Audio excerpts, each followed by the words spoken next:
स्वागत है आपका हमारे चैनल रास ई कॉन्सेप्ट में। और आज हम बात करेंगे 3 डायमेंशनल कार्टेशियन सिस्टम की। अब 3D का कंसेप्ट बिल्डअप करने से पहले हम एक बार 1D और 2D के बारे में कुछ जान लेते हैं। 1 डायमेंशन का मतलब वो चीज़ें जिसमें सिर्फ एक डायमेंशन होती है, जैसे कि रस्सी। 1D ऑब्जेक्ट्स की हम सिर्फ लेंथ कंसीडर करते हैं, जैसे 2 मीटर तार, 4 मीटर रस्सी। और 1 डायमेंशनल चीज़ों की लंबाई को हम एक लाइन पे दर्शा सकते हैं और उस लाइन का नाम हमने दिया है एक्सिस। और अगर हम बात करें 2 डायमेंशन की, तो यहाँ पे लंबाई के साथ चौड़ाई का भी हम आकलन करने लगते हैं। और इसीलिए यहाँ पे हमें 2 एक्सिस की आवश्यकता होती है। एक होती है हमारी एक्स एक्सिस और दूसरी होती है हमारी वाई एक्सिस। और ये दोनों एक्सिस आपस में परपेंडिकुलर होती हैं।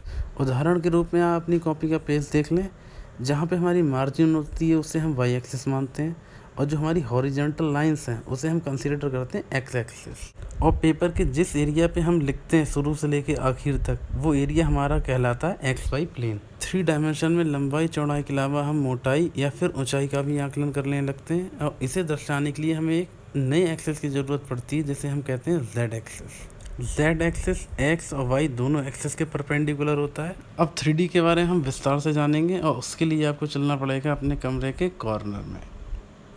आप कोई भी कॉर्नर कंसीडर कर लीजिए, या तो नीचे वाला या फिर छत वाला। अब गौर करिएगा कि दीवार और फर्श आपस में एक स्ट्रेट लाइन बना रही है जहाँ पे वो जुड़ रही हैं। दीवार और दीवार आपस में स्ट्रेट लाइन बना रही है जहाँ पे वो जॉइंट हो रही है, और इन्हीं जॉइंट एजेस या लाइंस को हम एक्सिस मानते हैं। अगर हम फर्श को एक्स वाई प्लेन मानते हैं, तो जहाँ भी दोनों दीवारों का जॉइंट है वो हमारा जेड एक्सिस हो जाएगा। और जो हमने वाई एक्सिस मानी थी, उधर की दीवार हमारी वाई जेड प्लेन हो जाएगी, और एक्स तरफ की दीवार हमारी एक्स जेड प्लेन। हमारा कॉर्नर यानी जहाँ पे तीनों एक्सिस मिल रही थी या तीनों लाइन मिल रही थी, वो हो जाता है हमारा ओरिजिन। 3D का कंसेप्ट और बेहतर तरीके से आपको समझाने के लिए मैंने एक मॉडल तैयार किया है। मॉडल में मैंने 3D कार्टेशियन सिस्टम के तीनों प्लेनों को अलग अलग कलर से दिखाया है, स्काई ब्लू, पर्पल और पिंक। अब जहाँ पे स्काई ब्लू और पर्पल प्लेन मिल रहे हैं, वो लाइन हम एक्स एक्सिस मान लेते हैं। और जहाँ पे पिंक और स्काई ब्लू प्लेन मिल रहे हैं, उसको हम मान लेते हैं वाई एक्सिस।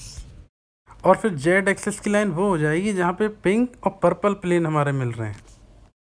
और जिस पॉइंट पे जाके हमारी एक्स वाई और जेड एक्सिस मिलती है, उसे हम कहते हैं ओरिजिन। ओरिजिन पे हमारे तीनों कोऑर्डिनेट एक्स वाई और जेड 0 होते हैं। अब हमने देखा कि इस कार्टेशियन सिस्टम में हमारी 3 एक्सिस हैं, एक्स वाई और जेड, यानी 3 डायमेंशन है एक्स वाई और जेड। इसीलिए इसे 3 डायमेंशनल कार्टेशियन सिस्टम कहा जाता है। 3D कार्टेशियन सिस्टम में अगर हमें कोई कोऑर्डिनेट्स दिखाने हैं, तो पहले हम ब्रैकेट में एक्स की पोजीशन लिखते हैं, उसके बाद वाई की, और फिर लास्ट में जेड की। एक्स और वाई एक्सिस से जो 2 डायमेंशनल प्लेन हमारा बन रहा है, उसे हम एक्स वाई प्लेन कहते हैं। एक्स एक्सिस और जेड एक्सिस से जो 2 डायमेंशनल प्लेन बन रहा है, उसे हम एक्स जेड प्लेन कहते हैं। और उसी प्रकार वाई और जेड एक्सिस के बीच में बने हुए 2D प्लेन को हम वाई जेड प्लेन कहते हैं। वाई जेड प्लेन पे अगर हम कोई भी पॉइंट कंसीडर करें, सपोज पी पॉइंट हमने कंसीडर करा, तो उसका जो एक्स कोऑर्डिनेट होगा वो हमेशा 0 रहता है। इसी तरह एक्स वाई प्लेन पे हमारा जेड कोऑर्डिनेट 0 रहेगा, और एक्स जेड प्लेन पे हमारा वाई कोऑर्डिनेट 0 रहेगा।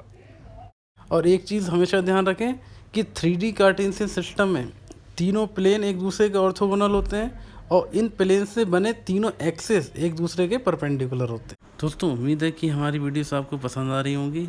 अपने जो भी सजेशन हो हमें कमेंट में बताएं, और प्लीज़ चैनल को सब्सक्राइब करें, वीडियोस को लाइक करें और शेयर करें।